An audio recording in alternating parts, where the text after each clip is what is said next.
The Constitution defines treason extremely narrowly. Amid concern about the abuse of treason charges under English monarchs, the framers explicitly limited it to waging war against the United States or giving its enemies aid and comfort. But since becoming president, Donald Trump has had a much broader definition. He argued that Democrats who didn't stand and applaud for him during an address to Congress were guilty of it. They were like death and un-American. Somebody said treasonous. I mean, yeah, I guess why not? Can we call that treason? Why not? And he said that the New York Times decision to publish an op-ed by an anonymous member of his administration might be guilty of it as well. I can never get a good story.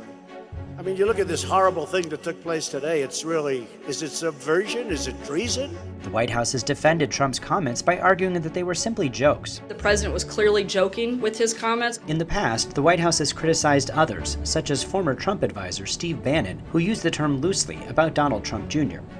I would certainly think that going after the president's son in an absolutely outrageous and unprecedented way is probably not the best way to curry favor with anybody. But recently, Trump has begun referring to investigations into his campaign's contacts with Russia as treasonous. You know, when the Democrats go behind the scenes and they go into a room backstage and they sit and they talk, they laugh because they know it's all a big scam, a big hoax. And it's called politics, but this is dirty politics, and this is actually treason. And what they did was treason. What they did was terrible.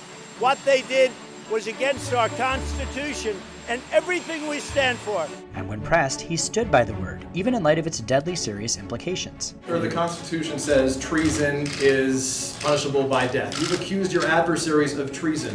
Who specifically are you accusing of treason? Well, I think a number of people, and I think what you look is that they have unsuccessfully tried to take down the wrong person. If you look at Comey, if you look at McCabe, if you look at probably people higher than that, if you look at Strzok, if you look at his lover, Lisa Page, his wonderful lover. Actual treason charges have a really high bar. Since the Constitution was adopted in 1789, only about 30 treason trials have been held in the United States. Donald Trump uses the word treason to characterize his critics as un-American, but in a country founded by people who rebelled against a British king, his casual use of the term is more of an outlier. That's treason. That's treason.